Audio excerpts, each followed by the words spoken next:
Here's the thing, I love this jacket, it's only the blind jacket. I love it. The only thing that I don't like is now after a year of having it is the only the blind written on the back. But of course, because I could take the print signature thing off the back because it would ruin the whole garment. I actually just painted the white bit on the back of this, only the blind, because written in white, and I just painted the white bit black using this textile color water-based acrylic. Yeah. What can I say? I don't think you can see okay, you can probably just about see it, but yeah. What can I say? I'm a creative person, so I thought, fuck it, I'm just gonna make it my own. You know what I might do though, when I go back to uni after I've submitted all my work, I might see if I can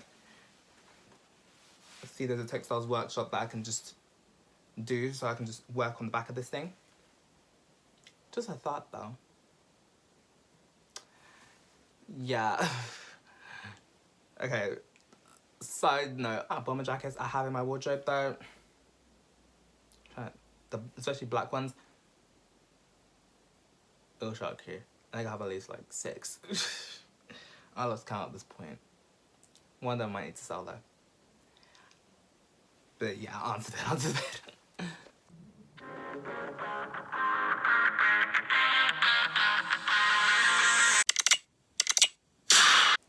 Welcome back to Alcohol on the Internet. Okay, so tonight it's this vid by Clarissa C, and it's called The Lost Art of Alter Egos. Yeah, so these basically music, these celebrities use alter egos. I mean, fair enough, right? How I am in these videos, do you think I'm like this in real life half the time? I'm not being funny. I'm not as chatty in real life though, mind you. I'm really not. You think I am, but I'm not. I might give the illusion that I'm made of money, but I'm really not. Seriously. If I made money, do you think I'd be filming this off an iPhone 8 Plus right now? But yeah, you gotta love these alter egos. Eminem has Slim Shady, Nicki has many. Beyonce had Sasha Fierce. Yeah. Maybe there's some other ones that I don't know about in this clip, but I don't know, we'll see. Let's see the lost art of alter egos. So yeah, without further ado, about to get into this reaction. No, she just mentioned my friend. I just love keeping people waiting, I swear. What can I say? I run on African time these days. I'm never punctual now. I'm either too early or too late. Actually, no, never too late, actually. Defined as a person's secondary or alternative personality. This secondary personality usually allows the person to conjure up more confidence, a boost of energy, and a newfound flourishing demeanor. The early 2000s had an immense amount of influence on artists when it came to their egos. As of now, the idea of alter egos isn't as present as it was once upon a time. Every big-name artist has dabbled in the concept. The idea of an alter ego for an artist is to characterize themselves, come out of their comfort zone, and display and/or act in ways that normally aren't their own. Eminem has the most interesting display of alter egos. He has a total of 3 that his fan bases have seen and watched him grow from. You have Eminem the rapper, 3? Slim Shady as erratic and mentally deranged, and Marshall Mathers as the person. Eminem the rapper, he is a staged version of himself. He is both Slim and Marshall in one. Crazy but level-headed. He is the less grotesque version of Slim Shady, lyrically the same without the exaggeration of anger. Eminem is the balanced ego. He is the forefront of the personas. Slim Shady, on the other hand, is the egocentric, darker persona. He is comical but also crazy. He is less censored with his lyrics and raps about things Eminem nor Marshall would even think about. He is more inappropriate and violent with his So he's basically unfiltered, basically. What also makes Slim noticeably different is the style in which Eminem rapped with. He gave Shady a more high-pitched tone that separated the egos. It is also the fan favorite of the egos and helped popularize Eminem the rapper to what he is today. But this persona can also be viewed as problematic. Eminem has no filter when it comes to Slim Shady expressing his lyrical ideas. This is a verse from his 1997 Slim Shady EP from his song Low Down Dirty. Beat getter, hid in the bush like Margaret Kidder. Jumped out, killed the bee and did her. Used to let the babysitter suck my D when I was litter. Smoke a blunt while I'm titty effing Betty Midler. Slaps dips, Wow, support domestic wow, violence. this guy really did not Peter hold beats back, ass did while he? kids stare in silence. In another song off the EP, 97 Bonnie and Clyde, he alludes to killing his ex-wife and dumping her body in the river with his daughter present in the car. Damn. Extremely sick and dark stuff, but when you have That an shit ego dark. you could blame it on, the ego itself without receiving real consequences. Plus, it was a different time back then, so lyrics he used to spit back then would definitely not fly today at all. Then you have Marshall Mathers. That is entirely Eminem himself. No gimmicks or theatrics. Pure authentic version, and what makes him unique and stand out is his vulnerability with his audience. Marshall is not shy about discussing his hardships in life. From his absent father, his ex-wife Kim, and daughter Haley, his mom or financial issues, he was very much an open book and regularly conveyed it through his music. When your audience feels like you are relatable, it creates a connection between you and your fans. Even with his movie 8 Mile that's largely based off his life, it wasn't entirely glitz and glamour, and we know that about him. He's not ashamed to display his life struggles, especially as a white man trying to make a career in a black-dominated field. He shows his genuine self, and that's what makes his fans devoted to him. And what makes Eminem so unique is each song you could distinctly hear the difference between the egos based on his voice, mannerisms, and lyrics. Songs like Mockingbird, When I'm Gone are Marshall Mathers songs. Songs like Rap God, Not Afraid, and Sing for the Moment are Eminem songs. Songs like My Name Is and Insane are all Slim Shady songs. Oh, yeah. All these songs are distinctive in their own way and allows his audience to see who he creatively tapped into to create the song. Beyonce is the most critically acclaimed artist of the past 2 decades. The first ever ego she introduced to us was Sasha Fierce. She claims Sasha gives her a newfound confidence when she performs. This goes to show no matter how great of an artist you are, you still need a boost here and there to get you out of your element. Beyonce Everyone has needs been a singing, boost. dancing since she was a child, performing since her early teens, and had her first solo performance in 2003 at the BET Awards. The Interesting. idea of going on stage isn't new to her. Sasha was revealed to the public in 2008 for her self-titled album, I Am Sasha Fierce.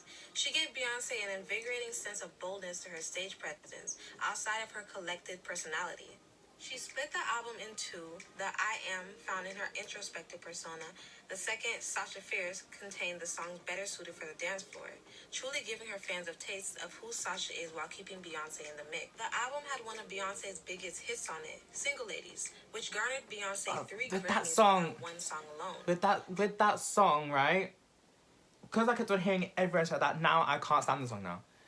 Like, I don't hate the song by any means, but am I gonna go and wait to play it? No. If it does come on, I probably would skip, depending on which mood I'm in. There's some songs that once you hear them over and over and over, you just get sick of them. It is what it is. The performance that really exemplifies Sasha Fierce would definitely have to be her 2013 Super Bowl halftime performance. You can really see in Beyonce's mannerisms and strong vocal and stage presence, she really transferred into her Sasha ego, which helped her deliver a strong performance, and she completely exuded confidence and empowerment on that stage. In 2010, B had an interview with Allure magazine saying goodbye to Sasha. She stated, Sasha Fierce is done. I killed her. I don't need Sasha Fierce anymore because I've grown and I'm now able to merge the two. Even though B said she was done with the ego, you can definitely tell she had Sasha in her during that performance. Following her Super Bowl halftime show, her next ego, Miss Carter, was created for her Miss Carter World Tour in 2013. The tour title and ego name references her relationship with Jay-Z. J and B had been together at that point for a decade, and we all know Beyonce loves her some Jay-Z. See, the setlist included songs from all 5 studio albums of Beyonce's solo career. The tour grossed a total of $229.7 million. This made the Miss Carter Show World Tour the highest grossing female and solo tour of 2013. Really? Beyonce did receive backlash from critics for naming her tour after her husband's last name. That's which I think weird. is pretty stupid. That's just Beyonce ridiculous. regards herself as a modern feminist. She is empowering and has developed herself as an artist and a person. I think the backlash is ridiculous because what does it really matter if she regarded this tour as her last name, since she is married to Jay-Z? Yeah. Beyonce is a Carter. Her children are Carters. Yes. It shouldn't Exactly. have been a big deal considering she just headlined the Super Bowl. She made a response to Vogue and stated, I feel like Miss Carter is who I am, but more bold and more fearless than I've ever been. It comes from knowing my purpose and really meeting myself once I saw my child. I was like, okay, this is what you were born to do. The purpose of my body became completely different. I feel like this tour was to embody Beyonce as herself, a mother and a wife, hence why she called it Miss Carter. It was a new version of herself and she was taking risks. She later released in December of 2013 her self-titled visual album Beyonce with zero promotion, and it was a mega success and changed the digital drop game. The album became the fastest selling ever on iTunes and went number one in more than 100 countries almost immediately. The month she released her self-titled album, she had a release party in New York where she discussed her ego and stated, "I think Beyonce is Beyonce. Miss Carter is Beyonce. Sasha Fierce is Beyonce. And I'm finally at a place where I Yeah, you don't don't have to separate. the two. It's all pieces of me and just different elements of a personality of a woman because we are complicated." Beyonce's evolution between Lots of people have egos multiple layers hasn't been to them. as strong as Sasha, but it has left a great impact in her career. Now we can't talk about egos without mentioning Nicki. Of She's a course. rap legend and has done so much in her almost 2-decade career to ignore. She's been famous for her egos because of her animated personality and rapping style. She has so much to choose from, but we'll just break it down to a select few. The female Weezy is Nicki's alter ego. It's a version of Lil Wayne who he calls Weezy F Baby. I always liked how Lil Wayne fans question what the F stands for, and he's made a play of words for it in his music. In Lil Wayne's song Feel Me, he rapped, "I gotta bring the hood back after Katrina. Weezy F baby, now the F is for FEMA." Like, that's pretty cute. Nicki has mentioned being the female Weezy in a few songs. Why You Mad, Stupid Hoe, and Sarah's song. Stupid Hoe. The ego is considered thuggish. I don't think anyone likes and a Stupid mimic Hoe of anymore. Lil Wayne. In the Why You Mad video, she was rocking dreads to emulate Lil Wayne, but still kept it feminine, making it blonde just like the rest of her egos. The Harajuku Barbie is my favorite out of all her egos. Nicki said the name came from her MySpace days when everyone was using Barbie in their name, so she added the Harajuku part to be different and unique. She says she loves the Tokyo Harajuku culture because she feels that she can relate to the girls just want to have fun vibe. She's cosplayed and lived up to the name. The ego is a fun Barbie girl who loves everything pink from head to toe. It's a fun rapping style that has a lot of mixers to it. A British accent to a soft baby girl whisper or a cute valley girl voice. It's very diverse. Out of all of Nicki's egos, she truly embodies Barbie and still uses it to this day. Super Freaky Girl is debuted at number 1 at the Hot 100, becoming the first solo song by a female rapper to do so since 1998, and earning Minaj her third overall number 1 single in the US. Like, yes, her fans love Roman, but we don't discuss Barbie enough. Artists still use alter egos, but not to the extent that I feel gives them more creativity in their music. You have Gunna with Wanna and Megan with Tina Snow, but it gives me more of a coming. How can I forget about Tina Snow? Impact.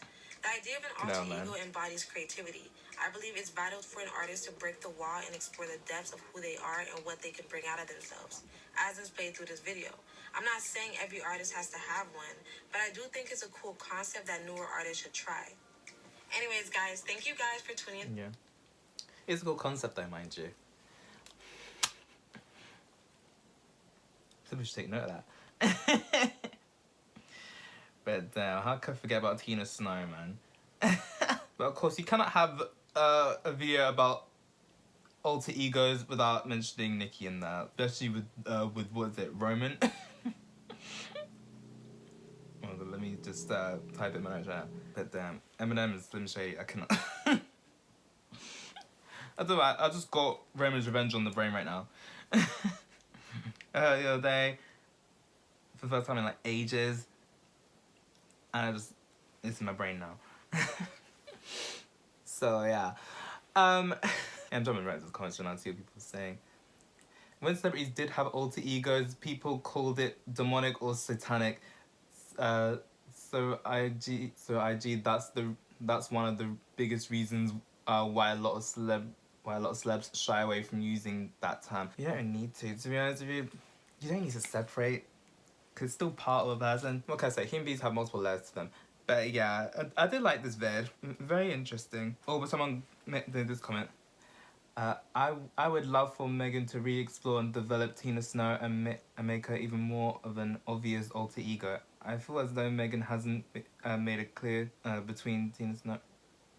Made it clear, was it differentiation between Tina Snow and regular Megan Thee Stallion. Enough to be classified as a notable alter ego. Speaking more lyrically and energy-wise, because aesthetic-wise, Tina Snow and Megan Thee Stallion are visibly different. Yeah. Apparently Chloe Bailey would would benefit by having an alter ego. I don't know, maybe. But hey ho. These are gonna do what they want to do. If you want to create an alter ego, create one. If you don't have to.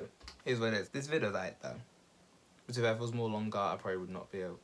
This thing will probably cut halfway through, so I'm not gonna say which video is longer. But yeah, this was interesting to look at. Damn, people really got mad about Beyonce having an alter ego called Mrs. Carter. Really? People are weird. Anyways, I gotta go. Okay, so that's it for this video. Like, subscribe if you want. I post if and I feel like it, and I'll see you in the next one. Bye!